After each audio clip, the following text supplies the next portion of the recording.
ಏನಾಯಿತು ಅವರ ದಿನಚರಿಯಲ್ಲಿ ಸ್ವಲ್ಪ ಅವರು ಈಗ ಸ್ವಲ್ಪ ಏಜ್ ಆದ ನಂತರ ಅದನ್ನು ಸರಿದೂಗಿಸುವಂಥ ಕೆಲಸ ಮಾಡಬೇಕು.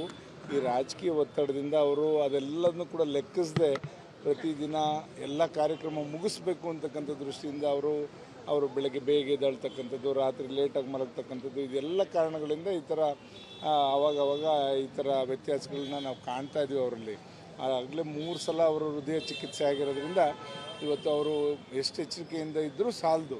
ಆದರೆ ಈ ರಾಜಕೀಯ ಒತ್ತಡದಲ್ಲಿ ಅವರು ಅದು ಯಾವುದನ್ನೂ ಕೂಡ ಗಮನಕ್ಕೆ ತಗೊಳ್ದಂಗೆ ಏನಾಗಿಲ್ಲ ಅನ್ನೋ ರೀತಿಗೆ ನಡ್ಕೊಳ್ತಾರಲ್ಲ, ಆದ್ದರಿಂದ ಈ ಥರ ಕೆಲವು ಸಮಸ್ಯೆಗಳನ್ನ ಎದುರಿಸಬೇಕಾಗ್ತದೆ. ಇವತ್ತು ಕೂಡ ಬೆಳಗ್ಗೆ 4:15 ಅವರು ಎದ್ದು ಬೆಳಗ್ಗೆ ಬೆಂಗಳೂರಿಂದ ಬಿಟ್ಟು ಮೈಸೂರು ನಂಜನಗೂಡಿಗೆ ಬಂದು ಅಲ್ಲಿಂದ ಇವತ್ತು ಅಲ್ಲಿ ಕೇಂದ್ರ ಸರ್ಕಾರದ ಬಜೆಟ್ ಬಗ್ಗೆ ಇವತ್ತು ಅಲ್ಲಿ ಪ್ರೆಸ್ ಮೀಟ್ ಇತ್ತು.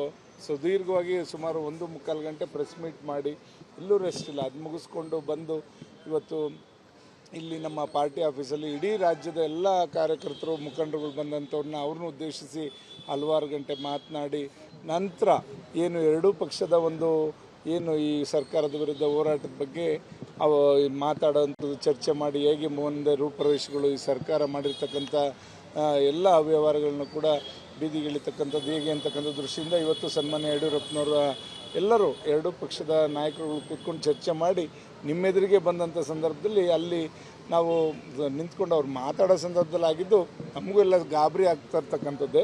ಆದರೆ ಇಲ್ಲಿ ಬರೋವಂಥ ಸಂದರ್ಭದಲ್ಲಿ ಇಲ್ಲಿ ಮುಕ್ಕಾಲು ಭಾಗ ಇನ್ನೇನು ಸರ್ಕಲ್ಲಿ ಇಲ್ಲಿ ಬರೋ ಹತ್ತಿರದಲ್ಲಿ ಅದು ನಿಂತು ಹೋಗಿದೆ ಅಂಥದ್ದು ನಾವು ಕೂಡ ಅವ್ರ ಕಾರಲ್ಲೇ ಇದ್ದಂಥ ಸಂದರ್ಭದಲ್ಲಿ ನಾವು ಗಮನಿಸ್ತಾ ಇದ್ವಿ. ಹಾಗಾಗಿ ಡಾಕ್ಟ್ರು ಫಸ್ಟ್ ಏಡ್ನ ಎಲ್ಲ ರೀತಿ ಪರೀಕ್ಷೆಗಳನ್ನು ಕೂಡ ಮಾಡ್ತಾ ಇದ್ದಾರೆ. ನಾವು ನೋಡಿದಾಗ ಸುದೀರ್ಘ ಆರಾಮಾಗಿರ್ತಕ್ಕಂಥದ್ದು ನಾವು ಕಾಣ್ತಾ ಇದ್ದೀವಿ. ಹಾಗಾಗಿ ಅವರು ರೆಸ್ಟ್ ತೊಗೋಬೇಕು ಅಂತಕ್ಕಂಥದ್ದೇ ಡಾಕ್ಟ್ರ ಒಂದು ಸಲಹೆ ಆಗಿದೆ. ಸರ್, ಬೆಳಗ್ಗೆಯಿಂದ ತಾವು ಅವ್ರ ಜೊತೆ ಇದ್ರಿ. ಹೌದು. ಏನಾದ್ರು ಆರೋಗ್ಯದಲ್ಲಿ ಏರ್ಪೇರ ಏನಿಲ್ಲ, ಅವರು ಅಲ್ಲಿ ಬೆಳಗ್ಗೆಯಿಂದ ಏನೂ ಕಾಣಲಿಲ್ಲ. ಅಷ್ಟು ಲವಲವಿಕೆಯಿಂದ ಮಾತಾಡಿಕೊಂಡು ಖುಷಿಯಿಂದ ಕಾರಲ್ಲಿ ಬರ್ತಾ ನಾನು, ಸಾರಾ ಮಹೇಶ್ ಅವರು ಎಲ್ಲ ಒಂದು ಒಳ್ಳೆ ರೀತಿಯಲ್ಲಿ ನಮ್ಮ ಹರೀಶ್ ಅವರು, GT ಹರೀಶ್ ಅವರು ಎಲ್ಲ ಒಟ್ಟಿಗೆ ಇದ್ವಿ ಬೆಳಗ್ಗೆಯಿಂದ. ಬಟ್ ಯಾವುದೇ ರೀತಿ ಆ ಥರ ಸೂಕ್ಷ್ಮತೆ ಕಾಣಲಿಲ್ಲ. ಇಲ್ಲಿ ಬಂದಂಥ ಸಂದರ್ಭದಲ್ಲಿ ಅಲ್ಲಿ ನಿಮ್ಮ ಪ್ರೆಸ್ ಮೀಟ್ ಮಾಡೋವಂಥ ಸಂದರ್ಭದಲ್ಲಿ ಅದು ನಮಗೆ ಗೋಚರ ಆಗಿರ್ತಕ್ಕಂಥದ್ದು. ಆದ್ದರಿಂದ ಬ್ಲಡ್ ಥಿನ್ನರ್ ನಾವು ತೊಗೋತೀವಿ ಎಲ್ಲರೂ. ಡಾಕ್ಟ್ರುಗಳು ನಮ್ಗೆ ಆಗಲೇ ಡಾಕ್ಟರ್ ಮಂಜುನಾಥ್ ಅವರು ಸಜೆಸ್ಟ್ ಮಾಡಿ ಏನೂ ಇಲ್ಲದೇ ಇದ್ದರೂ ಕೂಡ ನಮಗೆ ತೊಗೊಳಕ್ಕೆ ಹೇಳ್ತಾರೆ. ಯಾಕೆಂದರೆ ನಾವು ಸರಿಯಾದ ರೀತಿಯಲ್ಲಿ ಊಟ ಇರ್ಬೋದು, ನಿದ್ದೆ ಸರಿಯಾಗಿ ಮಾಡಲ್ಲ ರಾಜಕಾರಣಿಗಳು ಅಂತಕ್ಕಂಥ ದೃಷ್ಟಿಯಿಂದ ಇವತ್ತು ಡಾಕ್ಟ್ರುಗಳ ಸಲಹೆ ಇರ್ತದೆ. ಅದು ಯಾಕೆಂದರೆ ರಕ್ತ ಹೆಪ್ಪುಗಟ್ಟಬಾರದು ಅಂತಕ್ಕಂಥ ದೃಷ್ಟಿಯಿಂದ ಇದನ್ನು ಟ್ಯಾಬ್ಲೆಟನ್ನು ಕೊಟ್ಟಿರ್ತಾರೆ. ಅದು ಅವ್ರಿಗೊಂದು ಸ್ವಲ್ಪ ಏನಾರು ಆದರೂ ಕೂಡ ಅದು ನಿಲ್ಲದೆ ರೀತಿಯಲ್ಲಿ ಹೋಗ್ತಕ್ಕಂಥದ್ದಾಗ್ತದೆ. ಆದ್ದರಿಂದ ಆ ಥರ ಅವ್ರಿಗೆ ಇದಾಗಿರ್ತಕ್ಕಂಥದ್ದು. ಅದರಿಂದ ಏನು ತೊಂದರೆ ಇಲ್ಲ, ಗಾಬರಿ ಪಡ್ತಕ್ಕಂಥದ್ದೇನಿಲ್ಲ. ಕಾರ್ಯಕರ್ತರೆಲ್ಲರೂ ಕೂಡ ಧೈರ್ಯವಾಗಿರಿ, ಅವರಿಗೆ ಭಗವಂತನ ಆಶೀರ್ವಾದ ಇದೆ.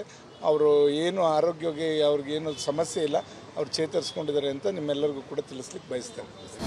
ಅನುಕ್ಷಣದ ಸುದ್ದಿಗಳಿಗಾಗಿ ವಿಸ್ತಾರ ನ್ಯೂಸ್ ಯೂಟ್ಯೂಬ್ ಚಾನೆಲ್ ಸಬ್ಸ್ಕ್ರೈಬ್ ಮಾಡಿ. ಹೊಸ ಸುದ್ದಿಗಳ ನೋಟಿಫಿಕೇಶನ್ಗಾಗಿ ಬೆಲ್ ಐಕಾನ್ ಕ್ಲಿಕ್ ಮಾಡಿ. ಲೇಟೆಸ್ಟ್ ಅಪ್ಡೇಟ್ಸ್ಗಾಗಿ www.vistaranews.com ವೆಬ್ಸೈಟ್ಗೆ ವಿಸಿಟ್ ಮಾಡಿ. ಅಂಗೈಯಲ್ಲೇ ಜಗತ್ತಿನ ಸುದ್ದಿ ತಿಳಿಯಲು ವಿಸ್ತಾರ ನ್ಯೂಸ್ ಕನ್ನಡ ಆಪ್ ಡೌನ್ಲೋಡ್ ಮಾಡಿ.